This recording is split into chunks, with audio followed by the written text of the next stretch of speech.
Good evening, everybody. This is the January 24th meeting of the Newcastle Planning Commission. I'm Charlie Gatzik, the chair, and the meeting is called to order. Will you join me in a flag salute? I pledge allegiance to the flag of the United States of America and to the republic for which it stands, one nation, under God, indivisible, with liberty and justice for all.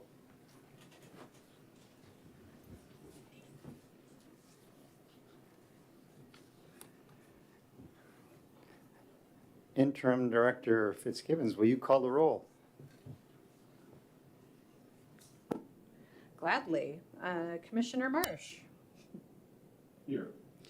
Commissioner Quigg. Here. Commissioner Dantzler is coming late. Commissioner Lowe is not here. Commissioner Van Atta is excused, I believe. Vice Chair Kennard. Present.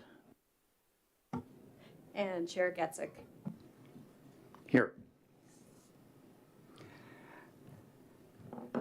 The commissioners, you've seen the agenda. Do you have any changes to be made? Do you have any changes to the minutes that were submitted? We will consider those both to be approved, and we will open the public comment period. We have a couple of folks in the audience. Would anyone like to come to the podium and comment?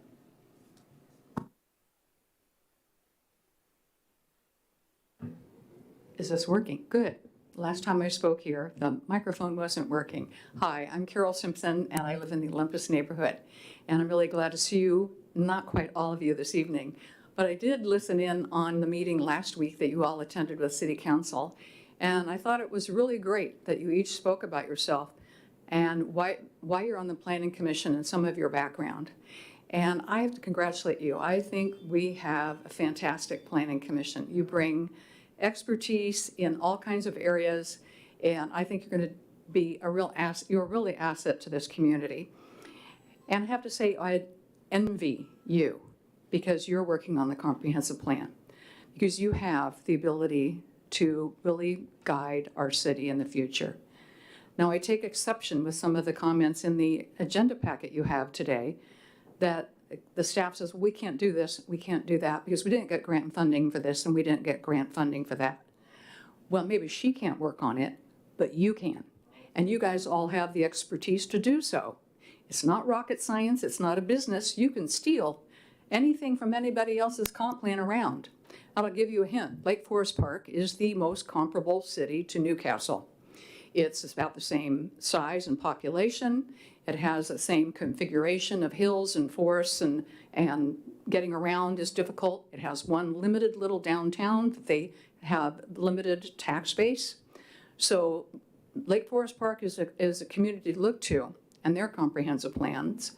Also, you can always look at the big guys because they always do it right. So when you think about beyond what the state requires, go beyond that. We have to. You have to. I've been through two prior comprehensive upgrades, to major updates to our comprehensive plan that were done 7 years apart. And as a planning commissioner and as a city council member, I was frustrated not being able to put more of my ideas, which I think are good ideas, and I think you guys have lots of good ideas for what our city can be in the future. Think beyond housing, critical areas. Those are mandated. You have to do those, and you have to do it a certain way because the state defines that. But think of what you want for the city. What do you want for traffic calming? What do you want for policing? What do you want for level of service on those? You can put in a level of service for policing, like I suggested a year or two ago. Think about those things. Community centered. Do we need it? Where? How are we going to protect trees? Lake Forest Parks protects their trees. Bellevue protects their trees. Trees owned by the public, in addition to privately owned. In addition to privately owned trees, they regulate trees on my house. You know, if I were to live in their city, we can put those goals and policies in our plan. And you have the expertise to go home, spend some time, if you have time. I know you're all busy working guys mostly, and read those other plans, read the good ideas, bring them, and get the document soon, so we can get it out in front of the public and yourselves and get comment on it. Don't wait till the last minute. I've been thwarted by the staff waiting till putting it into the Commerce, and once it's gone to Commerce, they say, well, we can't change it now, we sent it to Commerce. That's not my problem, that you didn't plan, and you got it to council two months before the end of the year, and then council can't make changes because they've already sent it to Commerce. So get this out there now. Make your changes. Get the document. Get the stuff. Work on it. Garbage and land use and how we handle recycling. Do we have enough space in our apartments for recycling and for yard waste? Can they put their kitchen scraps somewhere? Do we have that in our code? We need that in the code. I like to do my kitchen scraps and put it in my yard waste, but I live in an apartment, I might not be able to do that. We want people to be able to do that in Newcastle. We want that. We want all these good things in the city. So go beyond what's mandated, because getting it on the agenda in little piecemeal year by year updates, you've seen how hard that is. So do it now. Thank you.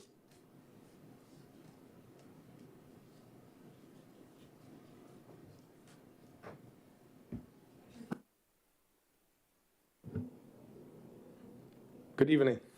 Excellent. You probably remember me from a few months ago when we talked about the questionnaire that was sent out to everybody. And I want to take just a quick opportunity to thank you for really paying some attention to that and putting that out there. The just one question I had on there, and I wish that would have had a little bit feedback on there, was question 17, I believe, managing growth. And it says, please choose only one.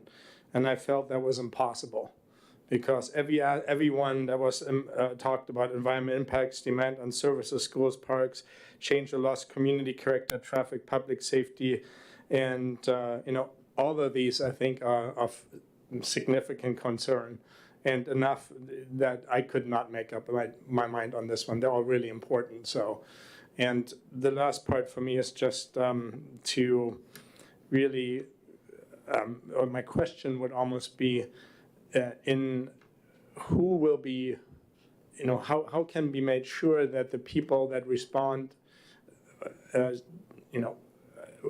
pushed it out to our community, to our HOA, to other HOAs, and asked that they please respond thoroughly, read it, and respond to it so that we get a good, thorough amount of response. I don't know what the response will be, and I don't know till when people actually have the time to respond. Just trying to figure out how that would be in the end summarized, where if we would know where people actually responding from, where do they live? Do they live in HOAs? Do they live in non-HOA developments? Because I think it'll probably, there were two different opinions on that too, and it would be nice to be able to evaluate that. That's all I have, so I appreciate your time and thank you.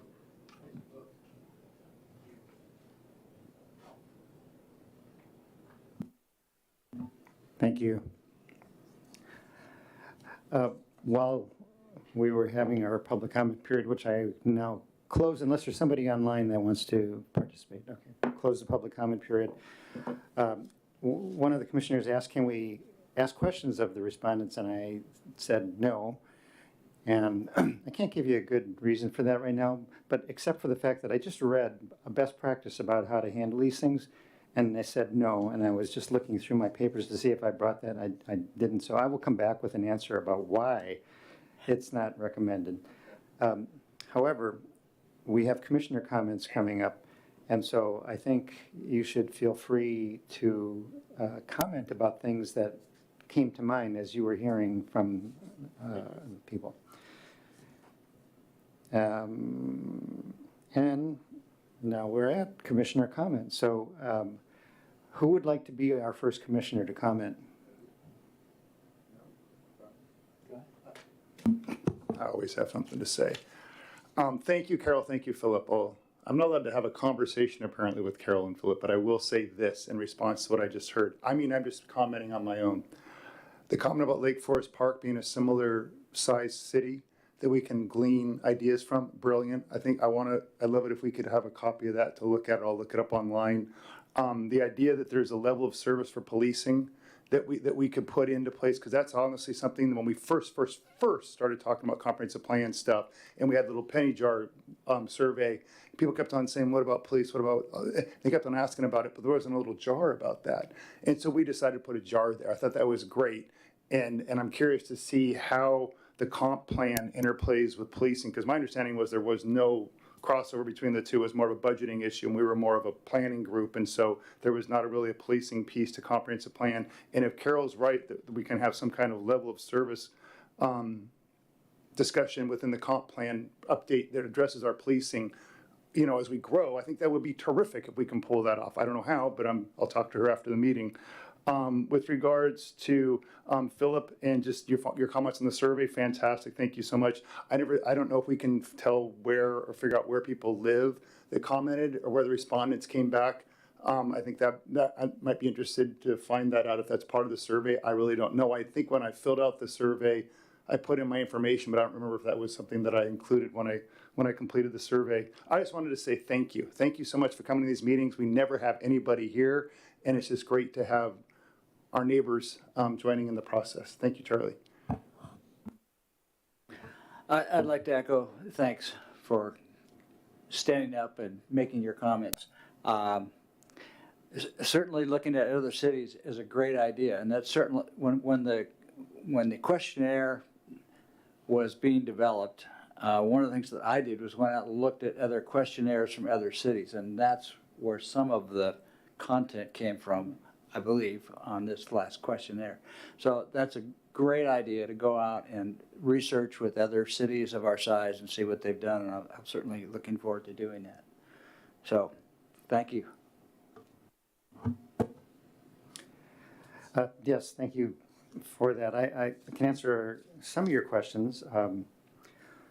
In terms of what do we know about where respondents live, we did ask a question about what type of housing they lived in. So a single-family house versus an apartment building or a condo. I'm not sure how granular it was, but we were trying to get a sense of do people who live in multifamily houses have a different opinion than those who are living in single family. So that may give us, won't quite be the HOA comparison you were asking for, but it will give us something anyway. We have a couple days left of the survey to be responses to be received. We're now approaching 500 respondents, which is a good number from the point of view that it's a high enough number that it should give us a representative response for the city. If you read the national surveys, Gallup, for example, you'll find that their national surveys are often based on a sample of like 480 people, because that reaches a certain statistical significance that makes their results reliable from a statistical standpoint. So 500 in a city of 11,000 or 13,000 should give us valid results, and hopefully we'll blow past that 500 when all is said and done.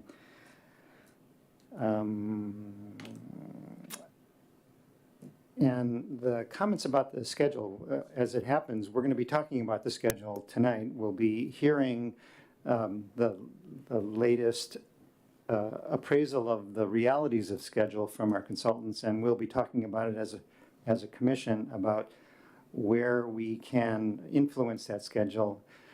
And one of the things we have talked about is between staff and me, that is making sure that it gets to the city council with enough advance time so that they can do something with it and they're not left with no time to put their stamp on it.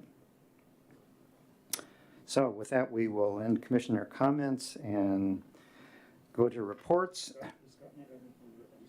Oh, I'm sorry, we have our Commissioner Scott. Thank you for reminding me that he is there. And we are joined with our Commissioner Dantzler. Go ahead, Scott. First of all, I'd like to echo the thanks for our neighbors who have come and joined at the meeting. wish I could be there with you, and I'm sorry that I can't. And I just would generally like to echo a sense of renewed urgency and focus around this process. I work for a developer. I'm in the real estate universe professionally, and I am involved with trade groups that monitor this process throughout King County.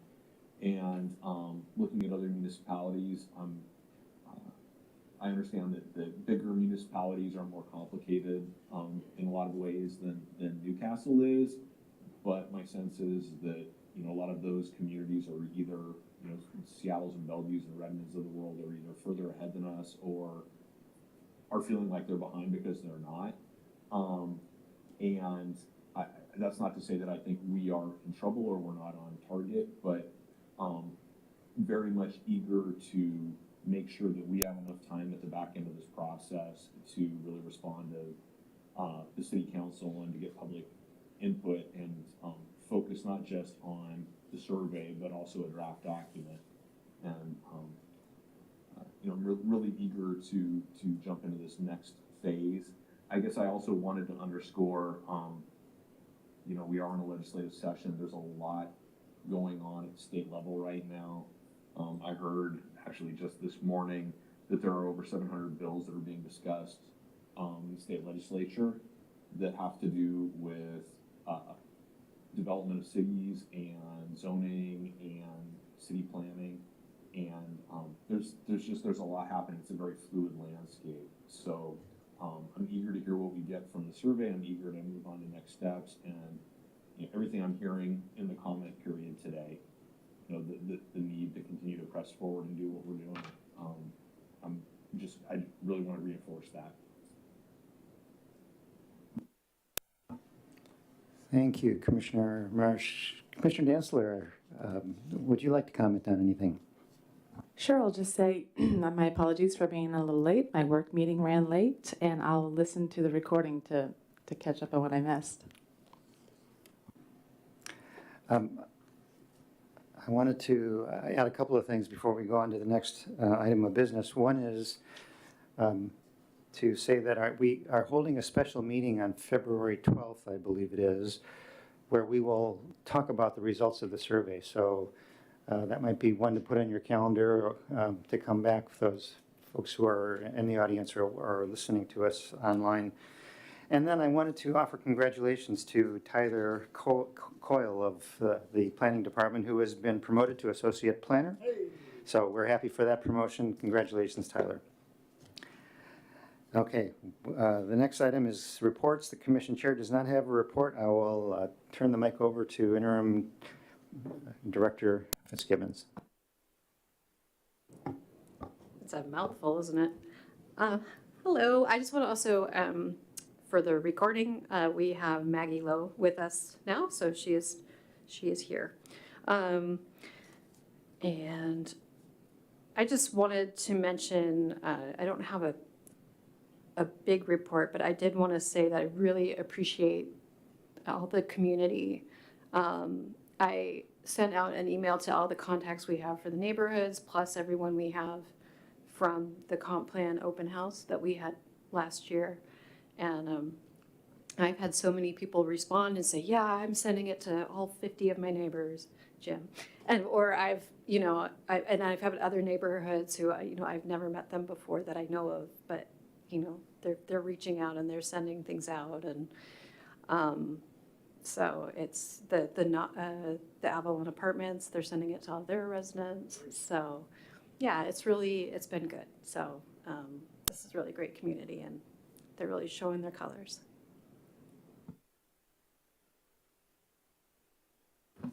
Okay, we'll move to general business, which starts with a discussion of the comprehensive plan Department of Commerce checklist, which are the things that our new plan, our revised plan, needs to address by law.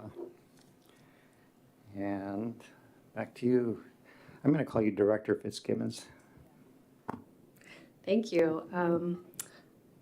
Mr. Aaron Qualls from SCJ is online with us tonight, and he is going to go through the comprehensive plan checklist, which we submit to Commerce.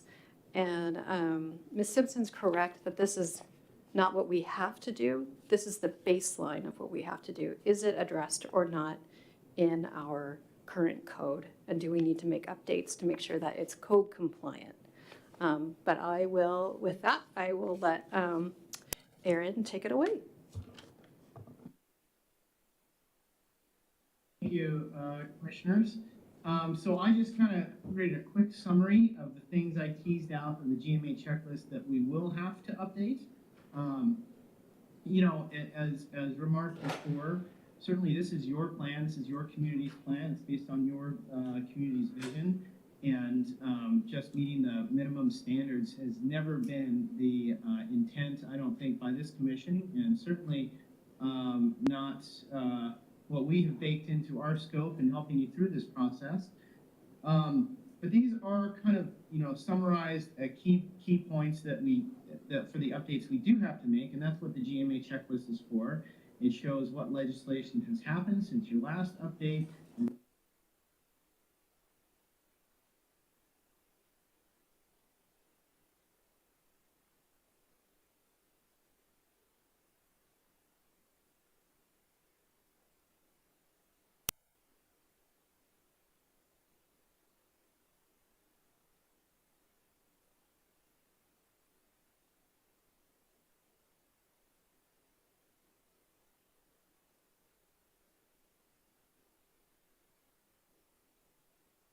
So long as they're not inconsistent with countywide or multi-county planning policies, because there is a consistency requirement there. Increasing physical activity policies. That's something that certainly we'll look to, and I know that we've kind of already sort of talked about, you know, how they may be developed and how that might fit into walkability and mixed uses in certain areas of town.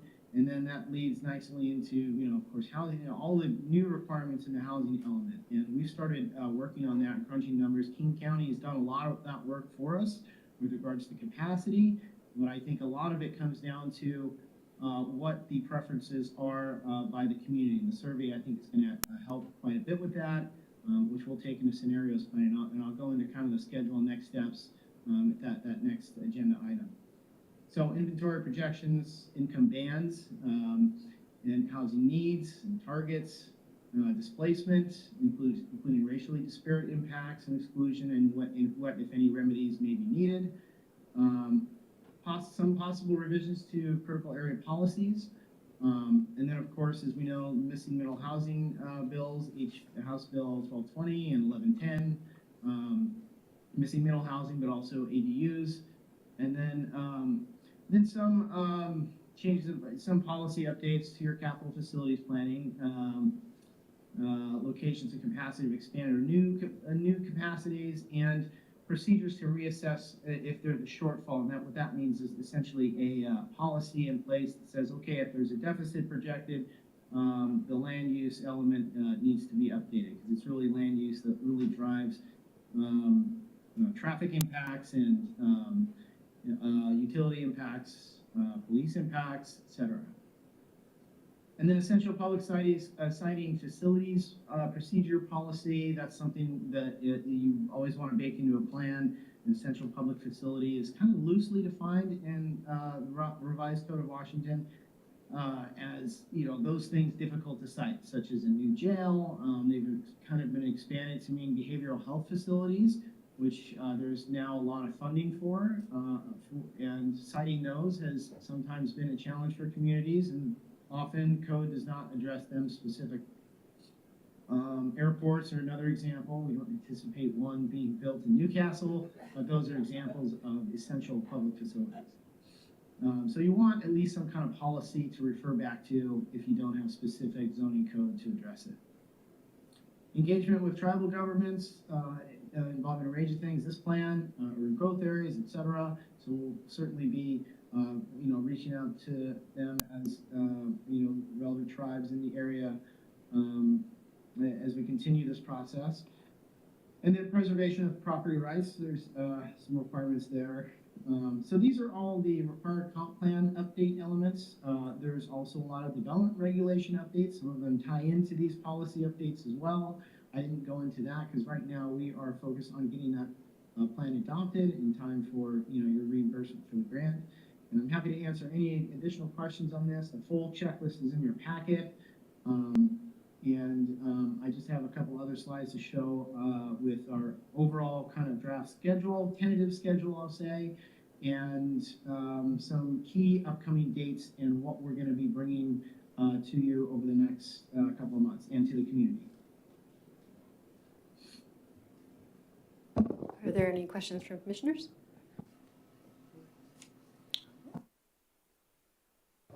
Hi, Aaron, guess who?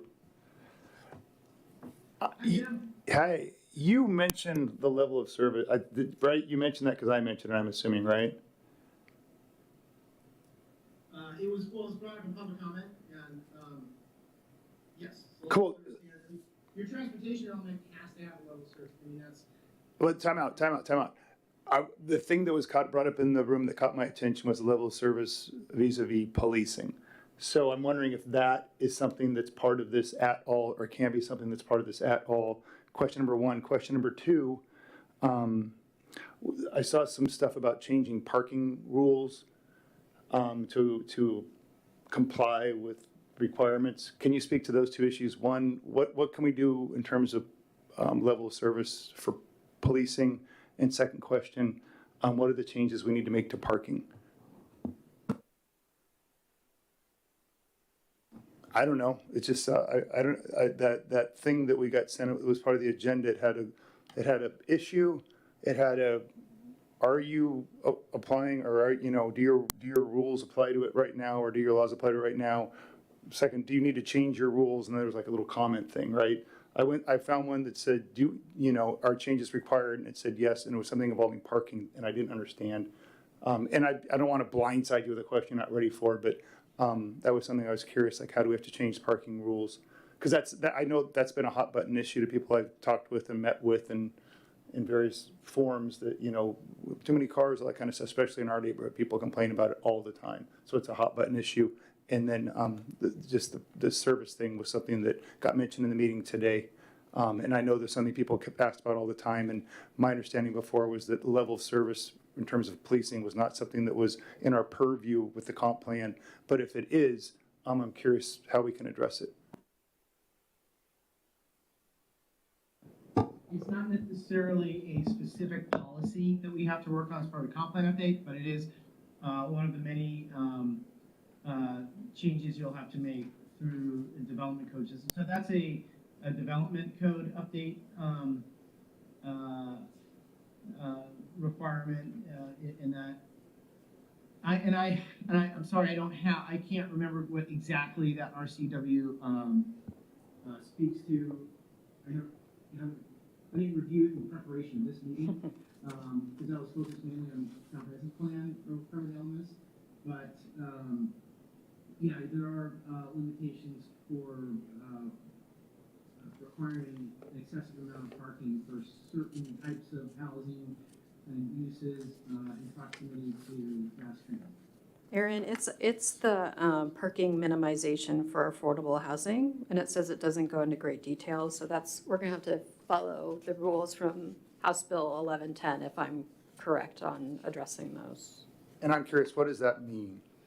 Where are we deficient? How do we have to address the deficiency? So when we work on the development code, as Erin was saying, which we'll do as a code amendment like we always do, and that comes after the comp plan, we will we'll look at our parking standards and see, usually it's how many parking spots are required, basically, for certain types of uses and certain proximities to certain services. And while you're off mute, and with regards to the level of service that Carol Simpson mentioned in terms of policing level of service, that quote, that comment she made caught my ear, because I didn't know that was even something we could address. I heard months ago, that's a budget issue, let it go. But if it's something that can be part of our conversation, it's something that we hear regularly. So I personally have not, I'm gonna be honest, I have not heard of policing level of service before. Usually I think of transportation level of service, which is different. So I have it in my notes to talk to Chief or Scott about that to see what they know, unless Aaron, you happen to know anything about that. Yes, I've worked on cabinet facilities that address levels of service for Spokane County, for example. They have adopted, I think it was like, different, in urban areas, it was 1 officer per 1,000 or 0.08 per officers per 1,000 capita. That's a typical standard you would have for a level of service for personnel. Sometimes for like fire, it can be a response rate or it can be an insurance rating by the fire districts, which are different typically in urban areas than they are in rural areas. Some places are unserved at all. Then, you know, parks, there's various ways to deal with that. There can be an acreage per 1,000 capita. Yeah. That's pretty typical. There can also be proximity standards, walkability. We've done like gap analysis in parks plans and amount of trails, you know, lengths of trails per capita. So Okay. you can go to service for a variety of things, including policing services, jail space, administrative. I got it. So, and that's what I thought, because I didn't know this word before I joined this commission, before you gave me that comp plan to read, the word concurrency. I'm like, what the heck's concurrency? And that means you have to have services, as people grow, you have to provide plumbing and electricity and transportation and roads and if we have to provide park space for, I think Carol mentioned that in the email she sent to you saying, hey, you know, we need to have so many parks per development or whatever, is something she mentioned. And I was wondering, is concurrency applied to public safety as well or not? So thank you so much. I don't want to take all the time up, but I really would love to learn more about those two issues. Thank you. I will look, and I will ask the chief if they already have those kinds of standards for King County, since we're under them. Yeah. I just want to add one thing. When we are talking about the level of service, I actually received a survey today from City of Newcastle, which is about the satisfaction of the service, and also there are like what do you want the city to do for the next 2 years, the most important thing. So I understand our comp plan is long-term, right, 2044. That that survey is focused a little bit near-term, but I feel like maybe we also will be benefited if we look the survey results. Yeah.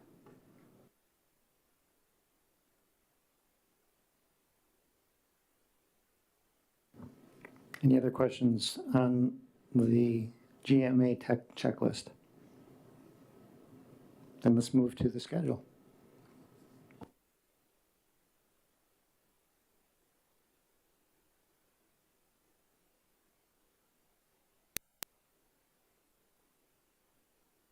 Dates coming up. This is kind of what I put together. This is tentative. You can see we are here, and there's lots of work to do. So we know that the survey is about to close. Following that, we will present the results, summarize them, and at that time we'll take what we've learned from the survey and also from the previous engagement efforts, and we'll start, you know, thinking about a vision statement that will inform all aspects of the plan. And we'll start working. And primarily we'll look at our workshop prep for the different scenarios that we want to bring to the community in the workshop. And those scenarios are primarily going to be based on, you know, land use. And we've talked about this a little bit before. Where would new growth go? Would it go mainly downtown? Would it go in neighborhoods? Would it be a combination? What's that look like? What are the impacts potentially to different elements, i.e. services and character? And, you know, what is the overall preference? And how does it meet the mandated housing element or requirements that we're required to meet? I don't see an issue with capacity in any scenario. I think really the question is, you know, what are the community preferences, and how do we meet those? How do we demonstrate that we can meet those income bracket requirements in newly adopted in the GMA? So we'll provide different scenarios. We'll provide some interactive exercises, and we'll provide a lot of other information on boards. And we're gonna again ask you to help promote this effort and get people out. So we're very early in the planning stages for that, but we're planning for that in March. And that's the little feedback icon there. Then we'll take all that information and we will work with you on developing a preferred scenario based on that feedback and all the feedback we've received thus far. And then we will look at the, kind of backfill it with the impacts of all the different elements of the plan, what it means for parks, what it means for police service, what it means for utilities, transportation, etc. We've started to look at transportation and we're not necessarily seeing too much of an impact on your major arterials in any scenario. Of course, that's not Coal Creek Parkway, for example, is not within the direct control of the city, but those are all things that we will kind of address and talk about in each different scenario.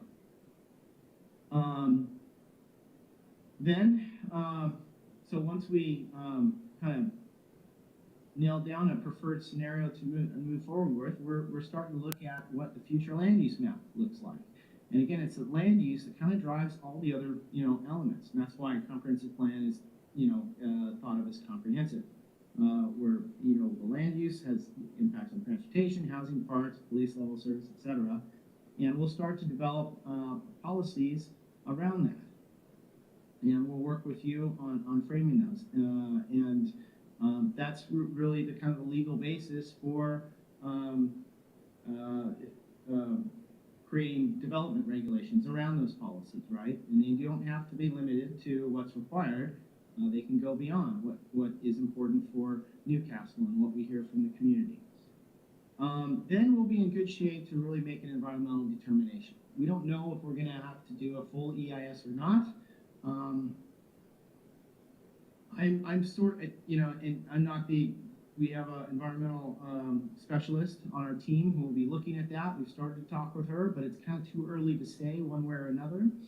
So I've this kind of shaded area here, if you can see my cursor, sort of gives a little bit, it's a potential additional time for scoping hearings and going through that EIS process. The draft DEIS is stands for draft DEIS, and F, as you probably guessed, is final EIS. We go through refinement. We create the plan brief. That's kind of just an overall outline structure that I think we can bring before you. Make sure the structure of it is right.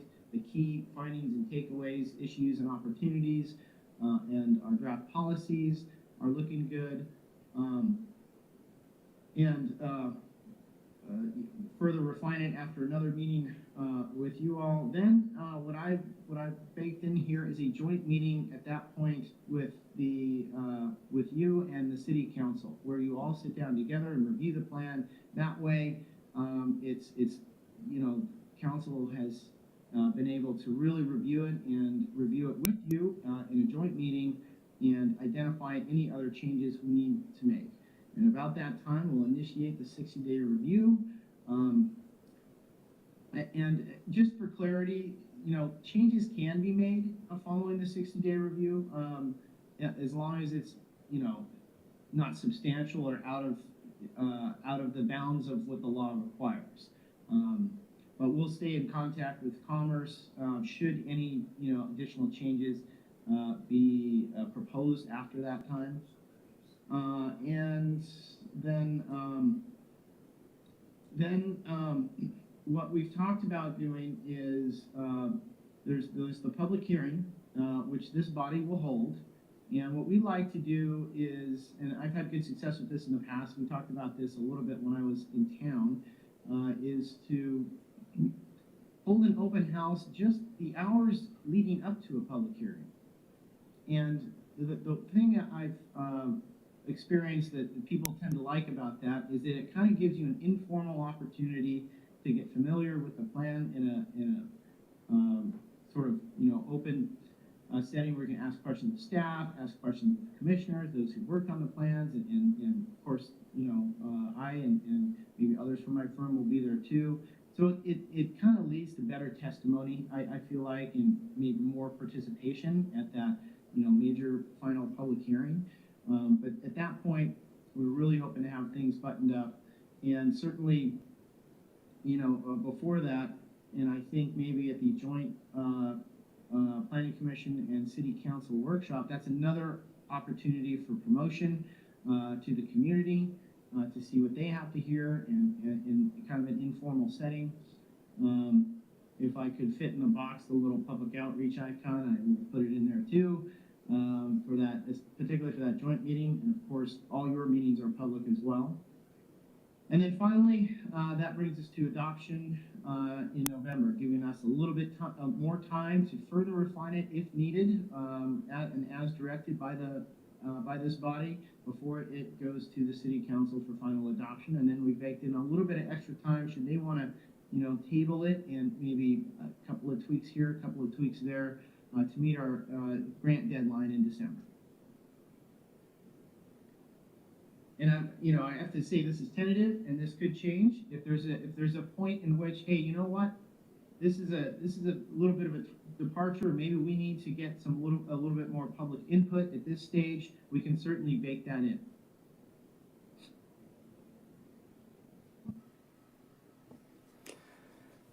Commissioners, I have questions, but I'm sure you do as well. So let's open the floor to your questions before I ask mine.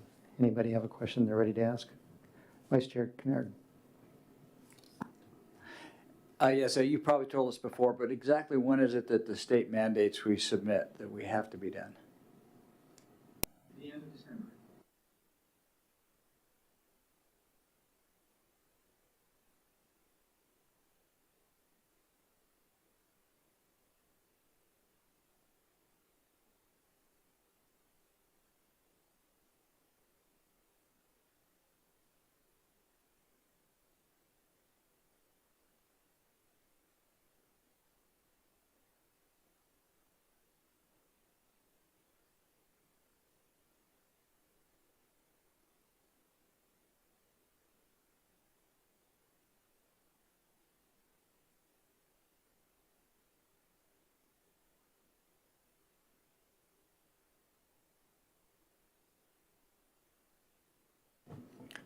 Commissioner Marsh.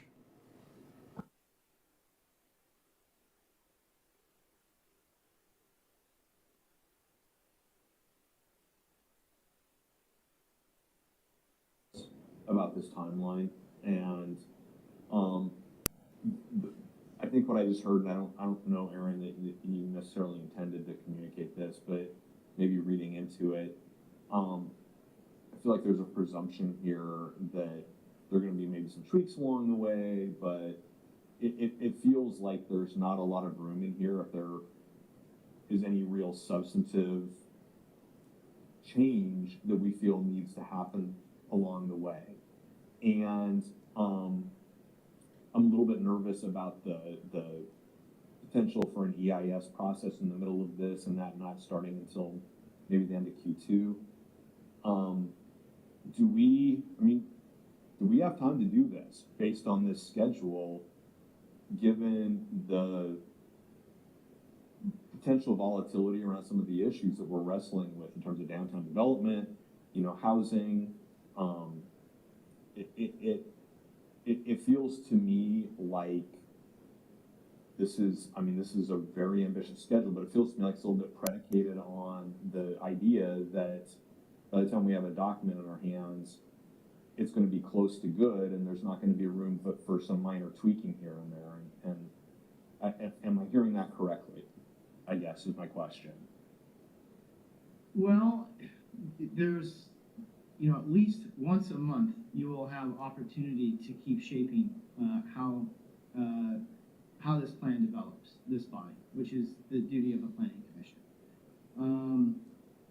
And, you know, we're hoping to have a pretty good sense of the structure, the policies, the vision, and the future land use essentially by June. So that gives us all the way through the rest of the year to further refine it.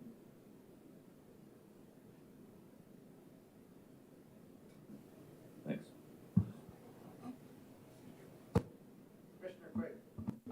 Thank you, Chair Gatzek. I'd like to echo Scott's sentiment. One of my favorite movie scenes is when the guys are running out of oxygen in Apollo 13 and they throw all the stuff on the table and they're like, okay, you got to figure out how to put this filter and this air pusher, whatever the thing was. And like, oh God, we got to hurry. I feel kind of like we're going to come to that point in the movie, but at the very end when everybody's already run out of oxygen. Can we do this without the council voting yes? I don't think the answer is no, right? Aaron, the council's got to approve whatever we want to do, right? Right? Hello? Not necessarily. Oh, really? So we can do it without a majority of the council voting yes? I did not know that. No, I'm sorry. I guess I misunderstood your. Okay, yeah, because we're kind of like advising the city council on our recommended amendments to the comp plan, right? And if they like it, they'll vote yes. They don't like it, they'll kick it back to us and say change it. I just feel like we should talk with them before July, is that when it was? And see what they're thinking. We had our kind of introductory, hey, my name's Jim, you know, I moved to Newcastle in 2013 and I've got a daughter and a son. We had that kind of conversation. I feel like we need to schedule a conversation with them about what they want. Because for us to wait until like the, you know, summertime to ask them what they're thinking, they might come at this with, we want these changes made and we're not going to vote yes unless we get them. And we're scrambling. Why can't we get what their wish list is beforehand and then try to incorporate that into what we want to do instead of waiting until we've got something, I don't want to use the term half-baked, but until we've got something we think accommodates everybody's concerns, when in fact all that really matters, you know, ultimately is getting the votes to pass the darn thing. So and I don't know if this is what Scott's saying, and I'm probably saying it more rudely than he was. I think we need to invite the council's comments earlier in the process, maybe like April, and then maybe we'll be good as opposed to waiting until July to hear what they think. And I'm hoping that we can make that happen a little sooner in the process. That's my comments. But I like the graphics, very easy to understand. I don't know what all those initials mean in the middle, but aside from that, it was very helpful. Thank you, Aaron, as always, for spoon feeding me. My pleasure. I could respond to that, but does any other commissioner want to ask a question before I jump in? So I share the concerns of both Jim and Scott, and I think there are some ways we can address those. I agree that the council has to be brought along as we develop. They can't be delivered a package after, like a fait accompli. So there's a couple of places, well, we can appraise the council lots of ways as we go along.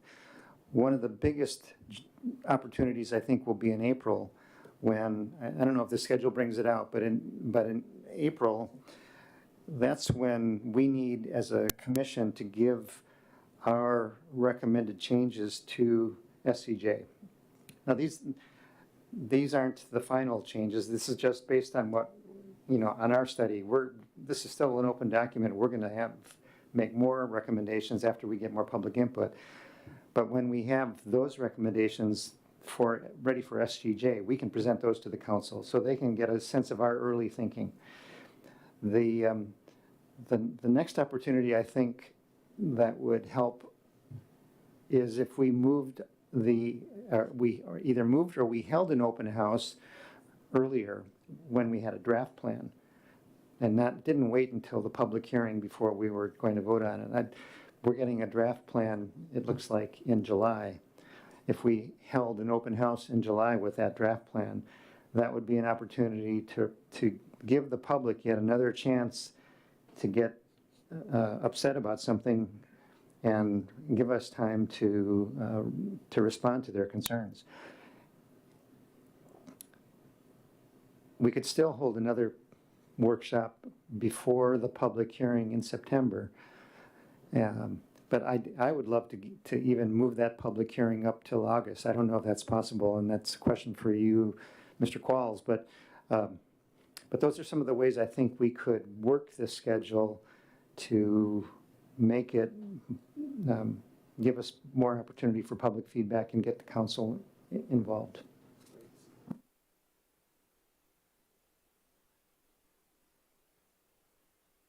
Commissioner Marsh. May I ask a question, please? Thanks. Thank you, Chair Godsick.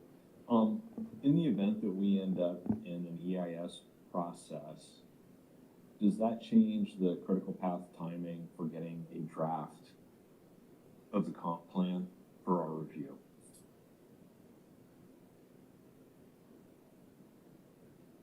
And if so, to what extent?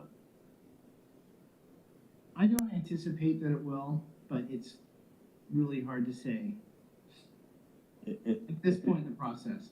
If it did, and I'm sorry to ask you to speculate, but I mean, are we losing 2 months, 3 months, 5 months potentially to that process to be able to incorporate the results of that separate process into the comp plan revisions? I don't anticipate, even if an EIS is going to be triggered, that it's going to create seismic substantial changes to the draft plan. I mean, I can't say for sure, but it's not my anticipation. I think we can work that as it's kind of shown here in tandem. What sorts of things might that end up requiring us to rethink as we're evaluating our comp plan? Is it things like inclusionary zoning and, percentage of AMI at 50% or less? Is it things like street plans? Is it what kinds of things would we be looking at as a result of any? Or, the availability of water, things that I don't anticipate are going to be, even if an EIS is triggered, a huge lift to address. But again, it's really too early to say, and one of our next steps are, so what goes into the analysis and policy development and the policy refinement draft plan? There's a lot of behind the scenes work we're going to be doing. We're working with staff. We're going to be crunching a lot of numbers. We already have a lot that we've kind of collected, but we want to vet before we bring to you. So it's going to take conversations with Public Works and special districts, just to make sure that the scenarios that we're putting forth, and just to get a sense of the impacts to all services. Do you think, and again, like you're the professional, Aaron, and I'm not, and I totally respect that, and I don't want to be Chicken Little here. So I just want to make sure we've got time. The kinds of things that you're describing, critical areas, some of these other, traffic considerations.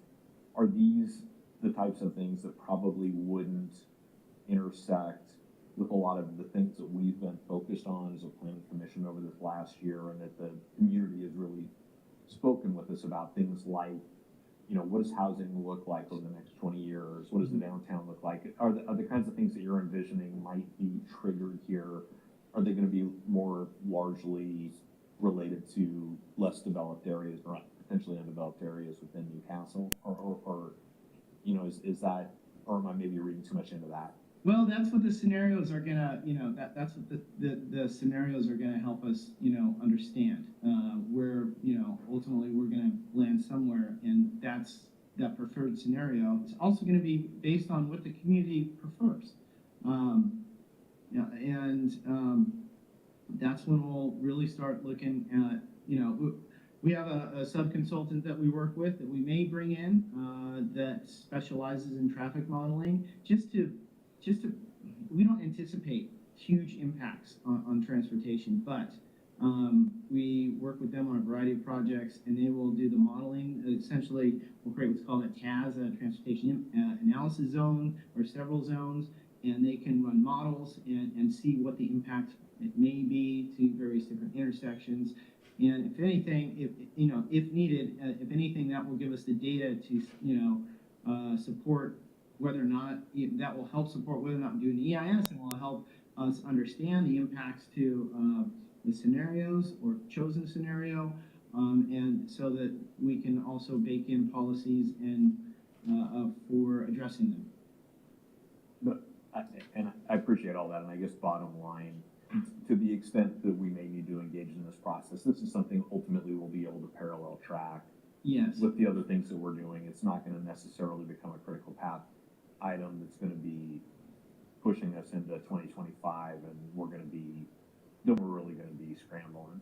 No, I don't think that we just have to do a full stop and just do EIS and then take it back up again. We can parallel track this stuff. Thank you. Aaron, does the 60-day review by the Department of Commerce have to be complete before we send this as a recommendation to the City Council? Complete before adoption. It looks like you might have adjusted this calendar as we've been speaking. I'm not sure if, Yes. yeah. So it's, We're bringing feedback. yes, it's looking good. Would it make sense to not initiate the 60-day review until after the draft plan was presented to us and to council and was the subject of an open house where we got some public feedback? Certainly.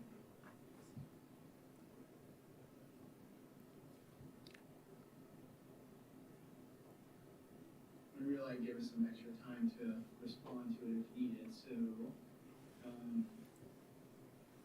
we can push it out to here if I'm understanding you correctly. Yes.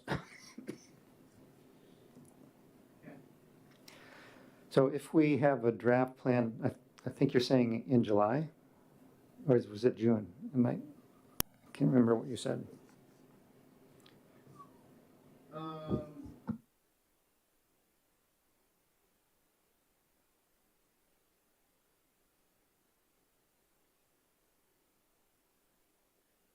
Make refinements following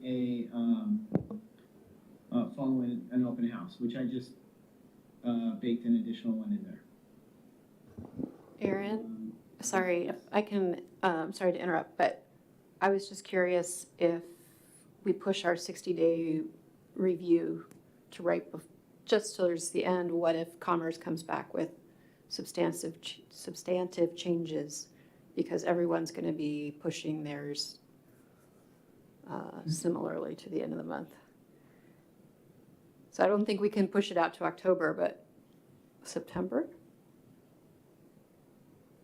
Yeah, this would be 60 days. We'll initiate it, towards the end of July.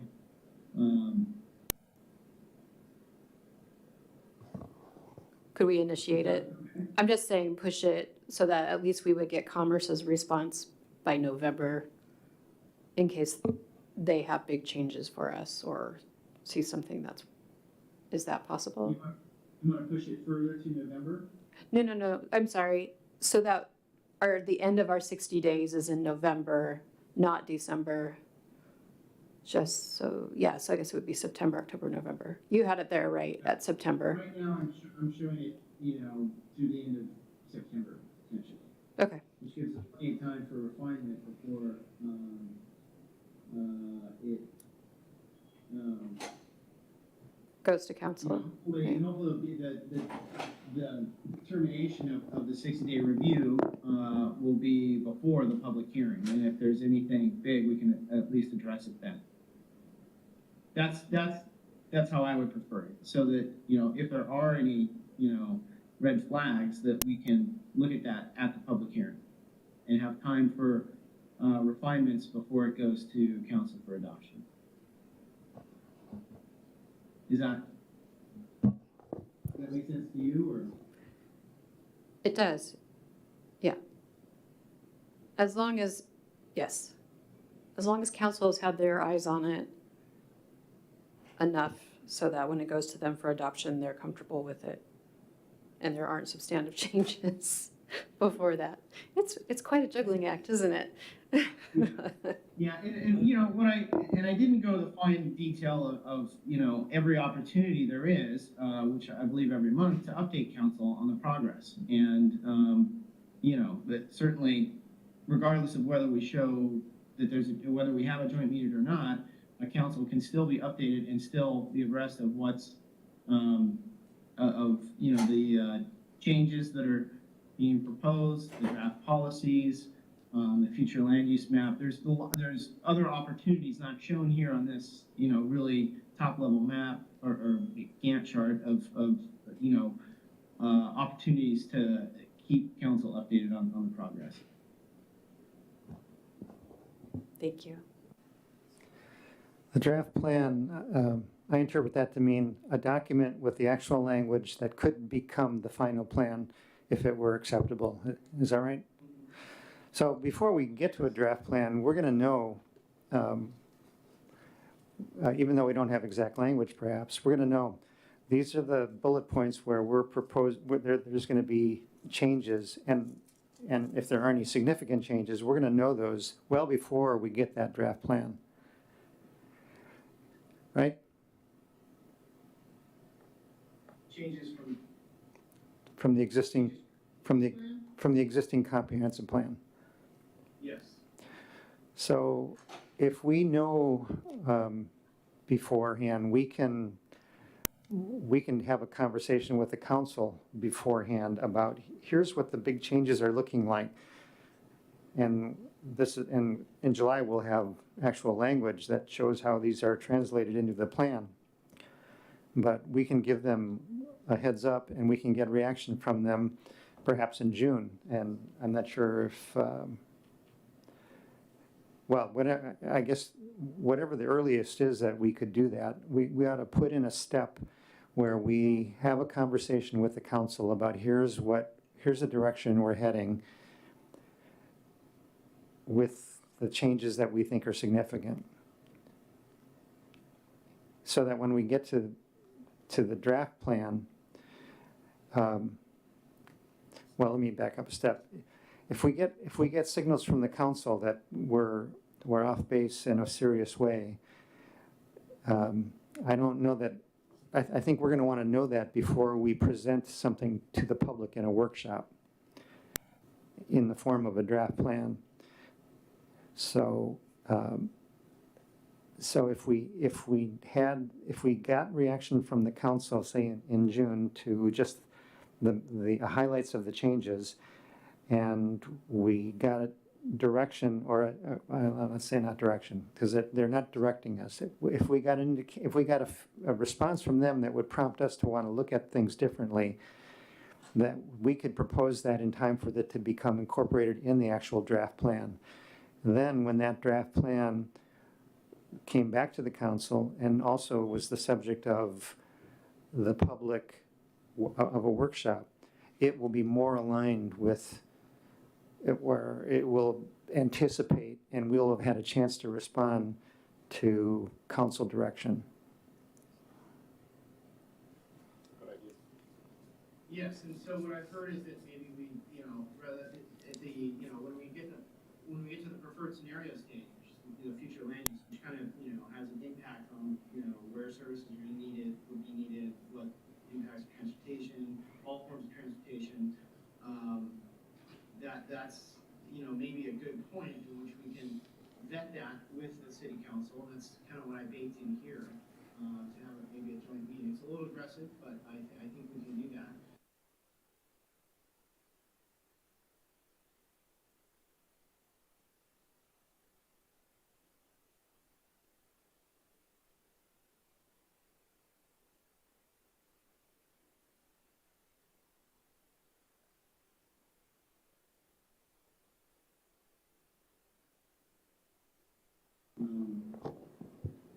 And so that's the kind of, you know, that sort of, the direction setting, stage with council and make sure that this body's in alignment with them. Does that address what you were suggesting? More or less? I think partially. It actually opened up another opportunity for sharing with the council that I hadn't thought of, which was the preferred scenarios. So let me ask you, the scenarios that we were talking about presenting to the public, were we going to present those, or were you recommending we present those as preferred at that point, or just scenarios? Okay, so we'll first present scenarios to the public, which will help us come to an idea of what a preferred scenario is. And the council they'll be hearing about all that, so they'll know what the public has said, and we'll both be responding to what the public has said. So at what point? So the preferred scenarios, is that akin to what I was describing as the main changes that we're proposing? Well, depending on how much of a change it is from your existing plan. Obviously, there's going to be some changes because of new requirements by the state, but how much is it a change from the existing downtown plan, for example, or not? And that's what, and so that's ultimately we're going to have to land somewhere for a preferred scenario for a future land use map. Okay, and the preferred scenario would be we'd have that identified before we went to the draft plan stage. Yes. So what would be the month when those preferred scenarios would be available for vetting? You mean the scenarios, plural, won't necessarily be preferred. It'll just be 3 scenarios. And then from that workshop, from that feedback, we'll land on a preferred scenario. And it may be a hybrid version of 2 of them. Or a hybrid of 3 of them, depending on the input that we receive. So what sort of the upcoming key dates, which might help clarify some of what you were asking, if this is at all helpful.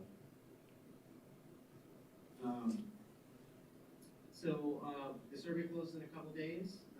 At your meeting on the special meeting on the 12th, we will present those survey results, and we want to begin shaping that vision statement, and also start looking at what those land use scenarios are going to look like in preparation for that workshop.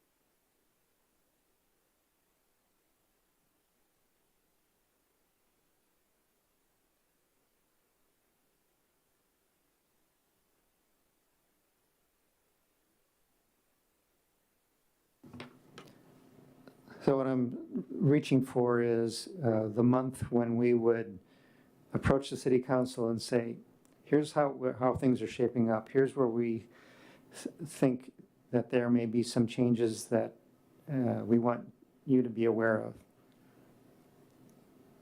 These are changes that would eventually get put into the draft plan, but now, before we put them into language, we know what they are. When can we talk about those with council? I think after you've landed on a preferred scenario. So the earliest would be April. It might even be better to kind of digest that and workshop that among yourselves in April, and then maybe bring it following that, according to how I have it here, once you have a pretty good sense of the scenario you think is, based on what you've heard, is the one to go with. So perhaps in May, we have a conversation with the council about here's where we see things heading, and get a sense of their thinking. So why don't I just kind of, so just to kind of give it a visual, maybe we swap these. Oops. If that helps. Yeah. Yep, heads are nodding here. Okay. Commissioner Densler. Thank you. I just wanted to chime in and say, when I think back to I think it was September that we had the open house workshop at Risden, I think we all felt really good about that event afterwards.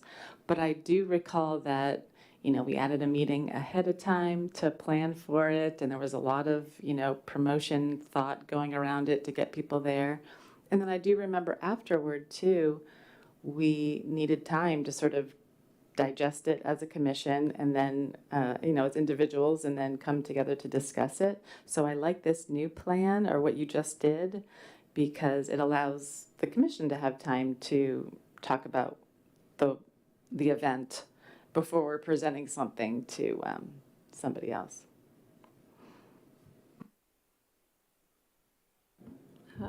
Just another thought too, is that the May 7th is going to be the town hall for city council. So I don't know how this plays into the schedule, but just another factor to throw in there.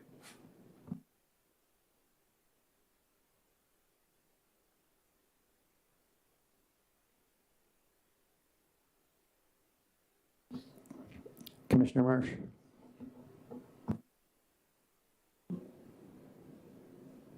I guess I have some mixed feelings here. I agree. I think it will be good for us to have an opportunity to digest what we get out of the land use scenarios workshop and really be prepared to present. I guess my on the other hand, feeling about this is it looks like the first point at which we will really be putting anything substantive about where we're headed with this in front of the council is in May. And I'm wondering if there is a way to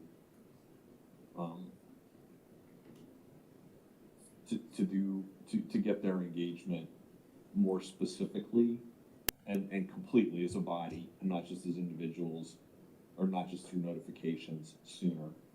And I don't know if it's it may be informal, it may be encouragement for them to attend and participate in the land use scenario workshop in March. But I just, my sense is that really not getting with the council until May, it puts a little bit later in the game than I think maybe is prudent.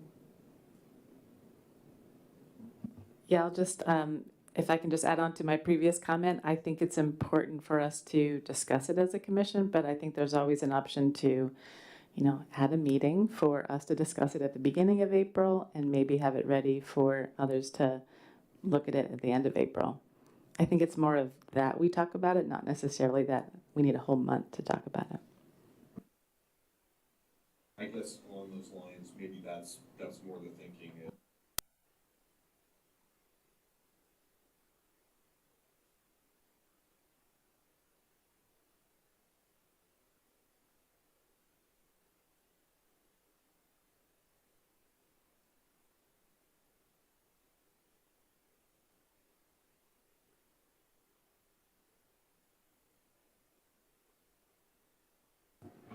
I'd just like to also point out that, excuse me, every month, the Planning Commission gives a report to the council. And so there's another opportunity that's slotted into their schedule every meeting.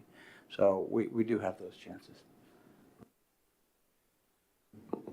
But the thing that stinks is that we don't meet until the end of the month. So the whole month goes by, So, we can figure this out, but as it currently stands, we wouldn't meet till the 4th Wednesday of April. It's a long time. We will be discussing in a little bit later in this meeting our pace of meetings and what type of meetings we'll be having, so we might be able to address it then. Commissioner Quigg?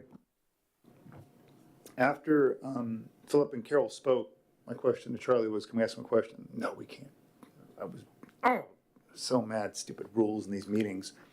I think I'd love to have something like that with the people that are ultimately going to decide and be able to talk to them and say, what are you guys thinking? What do you want? What are you hearing? I mean, ultimately, there's 13,000 some residents, but really only 7 of them get to decide what's right. They're the ones in charge. So I would love to, I'd like to, what Scott was saying, the earlier the better. And I don't know what format we're going to give it to them. I don't know if it's baked or half baked or 3/4 baked, but I'm just curious. I have no idea what their thinking is. And I'd love to get some feedback. And I know there's reports and chair reports and other conversations, but I think, and I know we're not allowed to have informal conversations with them apparently, but I would love just kind of feel for them of what their concerns are. What are they hearing from people they talk to, so we can have that kind of going into it. Because we're going to have the survey in 2 days, right? Or we're going to have something, the survey stops in 2 days.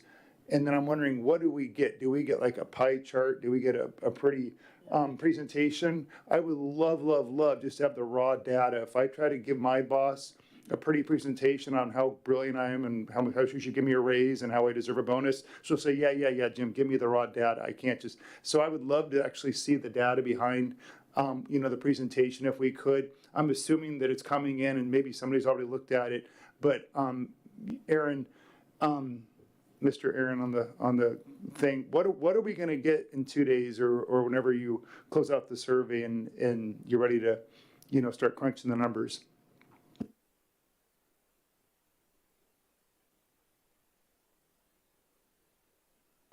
As it is compiled by the system. And I can give that to you as soon as we close the survey. It's pretty simple, just the raw data.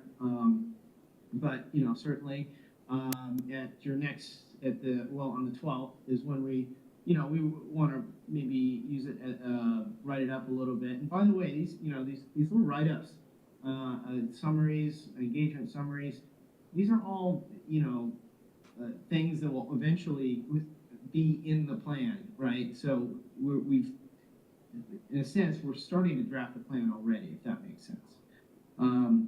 So we'd like to bring you a summary document, something that's really digestible by everybody, but I can spit out the raw data and give it to staff and Charlie, and they can disseminate it to you. Mr. Chair, if I may address one thing I heard. Certainly. I think I heard that there's a perception that you, and I don't know, maybe you have a policy around this, but that you're unable to talk to council members individually or about this plan update. Is that? Well, I'll have to ask Jim what he thinks, but I don't have that perception. We can talk to council members individually.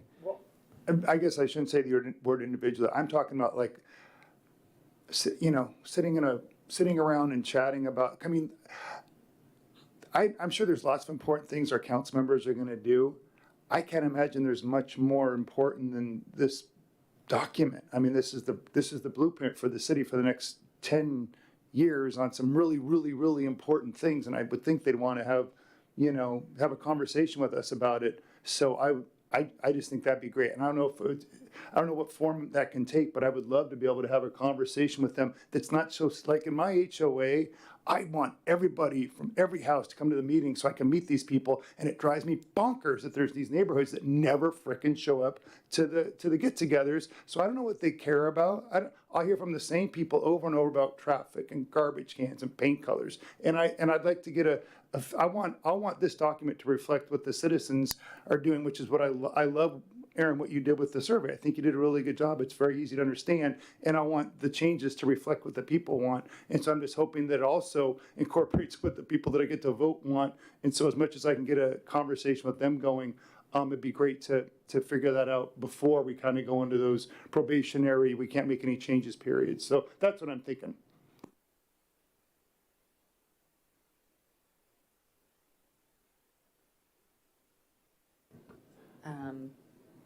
I saw Scott's hand was raised, but just what Jim said reminded me of another reason why I think the September open house went so well is that we set the date so early. I mentioned that. But if I'm noticing that it's on the schedule for March, if we could get the date set before our next meeting on February 2nd, that would help a lot, I think, a full month in advance to have the date so we can make a plan and promote. Commissioner Marsh? Higher, Jim, by what you just said. I love the idea of being able to, multiple stages along the way here, sit down with the city council, kind of in the spirit of tell them what you're gonna tell them, and then tell them what you told them a little bit. I know we don't get to do that as a full planning commission, but I guess I'm sitting here looking at the screen at the results of this survey. And I think we are all kind of really counting on that to be a real bellwether for what we are looking at here. And I guess, Charlie, I'm thinking about you giving updates for the city council in terms of what we're doing on the planning commission. And I just, want to be thoughtful about what tools you need or what would be valuable for you to be able to give kind of a meaningful readout on the survey results. And if that's not part of kind of a standard update from the chair of the planning commission, what should that look like? If we're not going to do any kind of a sit down with the city council about the survey, which I wouldn't expect we would, Charlie, what do you need to really be able to get them thinking and get them kind of acclimated to what we're going to learn in another couple of weeks, in a meaningful way? So it doesn't end up just being kind of a cursory conversation, but really gives you a chance to what tools do you need to tell the story that you think you're going to want to tell? And I know it's a little bit hard right now because we haven't seen the results yet, but I think that's going to be a really important part of this, is them understanding the results of the survey and the community thought before we get to, an April or May meeting with them. So I think all I need is to have us have a conversation about it February 12th, so I know what you guys think about it. And then I would share the results. Well, I think they'll get the results probably at the same time we were. They're going to be public knowledge. They'd probably be part of our packet, I would imagine, on the 12th. Or some kind of report will be part of that packet on the 12th. And then I would, at my next opportunity to give a report to the council, I would give them my personal analysis of it. And I think they would be happy with that level of detail. I would encourage you to be at that meeting as well, to hear that, when we talk about the survey, for them either to hear it live or to, watch that meeting afterwards. I just want to make sure we're focusing, particularly in that February 12th meeting, on getting you what you need there. Yeah, I don't think, I don't have any worries about getting what I need. I think I'm kind of a data hound. I'm used to diving into survey results really deeply and finding meaning in them. Sometimes I find meaning that isn't there. But that's what how you're going to help too, is to make sure that we come away with that with a shared view of what those results mean. So I'm not too concerned about that.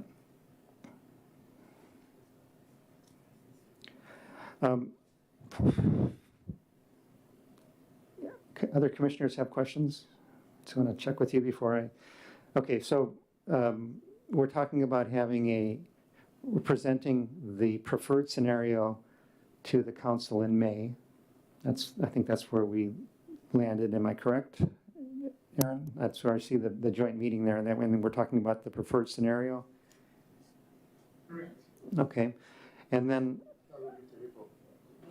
Scott, Amy, and I want the table. I think we moved it up to April. If we can meet earlier in April as a commission to discuss it. I think Scott had concerns about waiting till May, so we talked about maybe, and Jim too. So if we can double up on meetings in April, we could potentially do it in late April.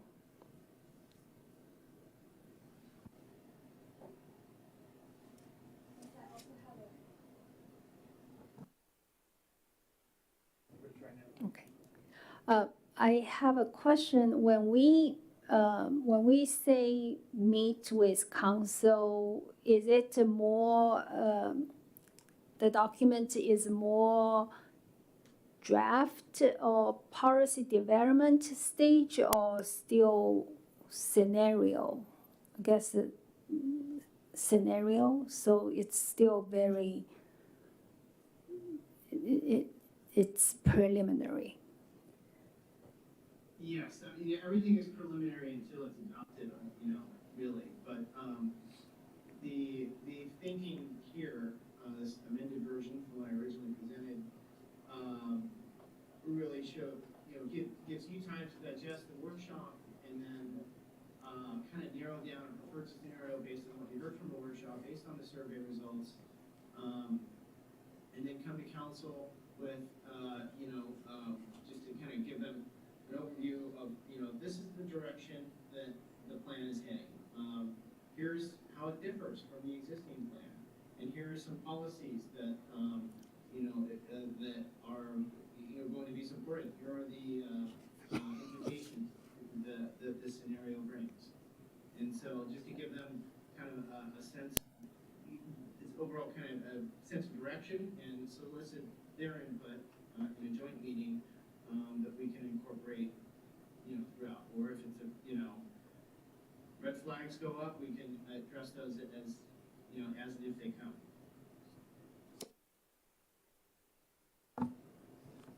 the preferred scenario is one piece that we want to present to council. Another piece that we have to work on, not necessarily to council, but we need to provide SCJ with our recommendations for the changes to the elements. And those may not be quite so in marquee lights. Those may be more nuts and bolts kinds of things that you gain from your review of the document. Our deadline for that is our April meeting. That's SCJ's deadline. Now, we can move that up, but so if we were to, but we also, I thought we wouldn't want to provide those element recommendations until after we had the March workshop. So we have the March workshop, we provide our element recommendations, and we provide the preferred scenario to the council. And if, so I'm not sure what the right staging of that is, but there's work to be done in April, that might require a couple of meetings for us to come up with our preferred scenario. And so let's just assume that we do it, we present it, we meet jointly with the council with the preferred scenario, and at which time we'll also know what our element recommendations are in case they're irrelevant. They might not be at the council's level of interest. We do that in May. That's not our May late meeting. That could be any time in May. It could be the council's early May meeting, for example.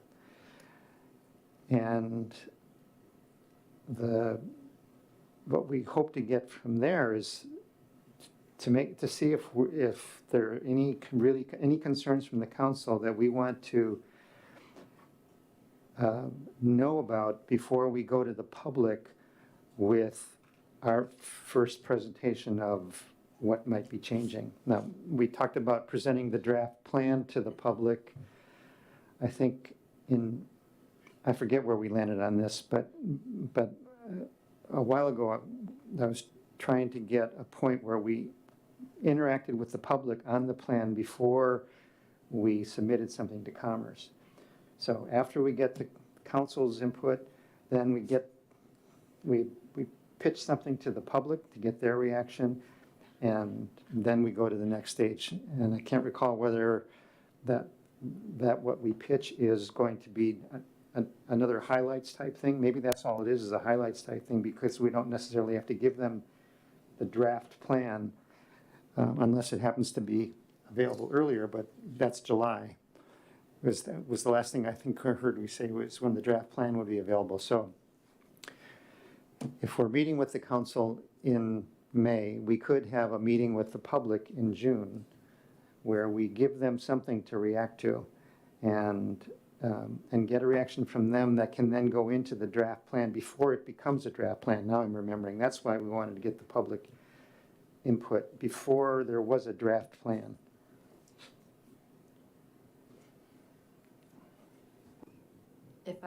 Just a couple thoughts that I have on this. One is the second meeting in April is April 16th. That's a pretty fast turnaround to digest whatever we learn and then give it to council. And then May 7th again is that town hall meeting. And when I was talking with City Manager Pingle earlier today, he said that June would be better than July to have the joint meeting. But I want to make sure that SCJ has time to get everything that we need. The other concern is that council may come from their town hall meeting and also need to digest what they just went through. So I could talk to the city manager about these different timelines and get his input, because budget's also going to start mid-year. So would that be helpful? Just to kind of get the city manager's input on timing for a joint meeting. Do we have a date approximate even for the March workshops? We get a sense, is it the first couple of weeks or is it towards the end? Do we have a sense yet or haven't worked on that? I could do a doodle poll. I could send one out if that works for everyone.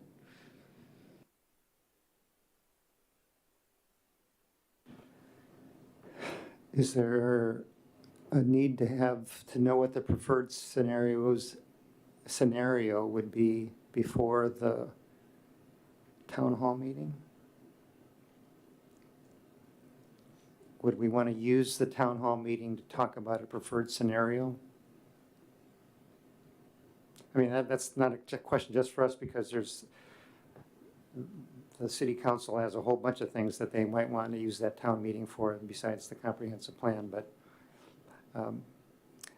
I guess the question for Mr. Qualls is whether or not we would have preferred scenario in time for that. Before May 7th? Mm-hmm. That's what I have shown here.